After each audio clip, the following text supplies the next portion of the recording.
I have been playing this game called Asterism. And Topher, I told you that this is like a game that I would imagine you would have brought to my attention and be like, hey, I found this thing. It was really cool. So the developer reached out to me a couple weeks ago. It was during like New Year, so I was a little like backed up, and I just got a chance to check it out last night as of recording.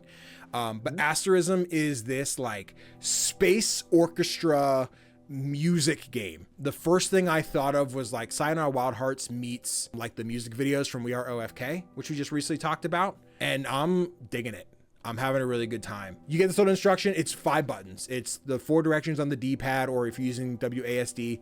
And then I think it's enter on PC. I played with controller, so it was just A button. Okay. Everything in the game is made in like claymation, physical, tactile like items.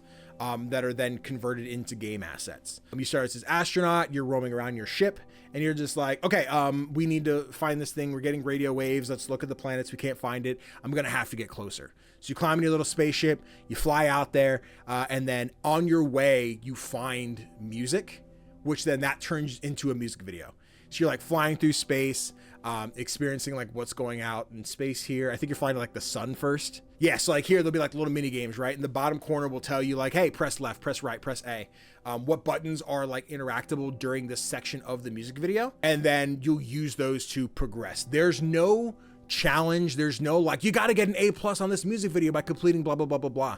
There are things to do. The one level you're in like a little boat out in the water, and you're trying to take out these tornadoes by like flashing your light into the eye of the tornado and then find the lighthouses. And like, there's active things to do, but there is no like, oh man, you only accomplished 3 out of 5. That's a C. Congratulations. Do better next time. Like, it is a lot more about experiencing just the music and the scenario. And I'm all about that. Claire in the email was just like, hey, if you're planning to cover it before release, this comes out tomorrow as the episode going out the 17th. But she's like, if you're gonna play up to a certain level, which I think is technically level 3, 4 of the actual music videos. And that one is called Contour. That one's my personal favorite. I love the style of it. It's a lot of like origami, which I can still show here. You're like spamming the A button to fold and unfold paper, which turn into different objects. Then you're like roaming around these hills and then painting with it. And there's a simplicity to it that I think like I could see a lot of people being like, there's no game here. Like, it is just you're watching music videos and maybe spamming a button or two. I'm sure if you truly wanted to, you could just hit go and put the controller down and the game would just go. Like, there's a timeline at the top. You can see like the cassette tape flying across. That's just how long it's going to be.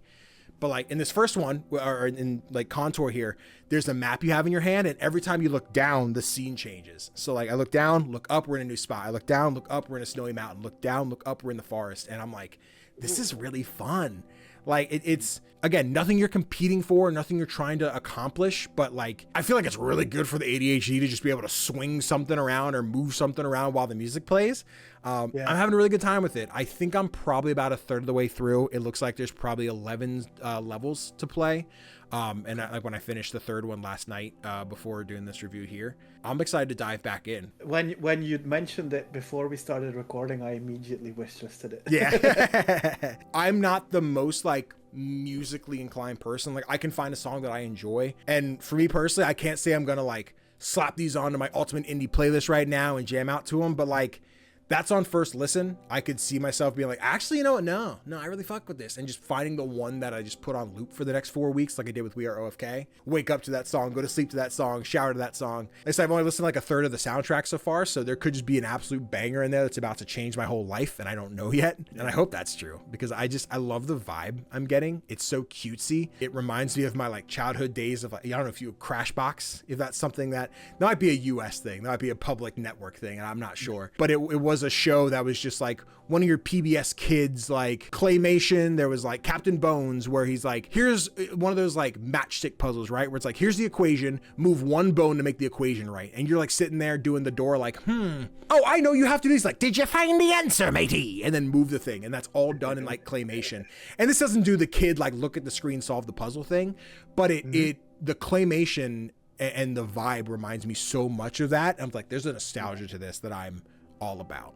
Do you know if all of the music is by Claire Morwood as well? Because if everything is made by one person, that would be pretty... Let me find out. Oh, it says, yeah, I just looked it up on Steam. Okay. It's the debut album of solo musician and game developer Shimmer Glitch. Shimmer Glitch. Okay. Only indies, baby. I don't see no AAA making big old music video albums. You can see some of like the indie aspects of it, right? Like this level we're seeing right now, like the bulbs of these flowers, they're all the same. Like there's no variety in these. They all are the same shape, the same point, leaning to the left. They pop open the same flower, which maybe will take you out a little bit in that sense of just like, oh no, I'm looking at the same thing a million times. But at the end of the day, it really doesn't do anything. It doesn't hurt your experience. I think it's just noticeable. Listen, we live in a world where Vampire Survivors is a massive hit. Everything looks exactly the same in Vampire That's Survivors. not true. There's the one, there's the red one, and there's the blue one. No, like I said, I'm excited to dive back in and play more of it. I think there's gonna be some really cool stuff as I go further. Thinking of some of the things I've seen from the trailer that I'm like, okay, I know this looks cool, and I'm not sure, like, I'm gonna get to the level and be like, this is one from the trailer, and I get to play it now. Yeah. A really dope game. Definitely checking that out. Absolutely. 100%. And like I said, this comes out, I mean, whenever this gets broken out as a separate video, the game's already out, I'm sure. But yeah, for anyone watching this on Thursday when the episode goes out, it comes out tomorrow on Steam. Wishlisted at least, so you know when it goes on sale or when it comes out. That's important. Exact.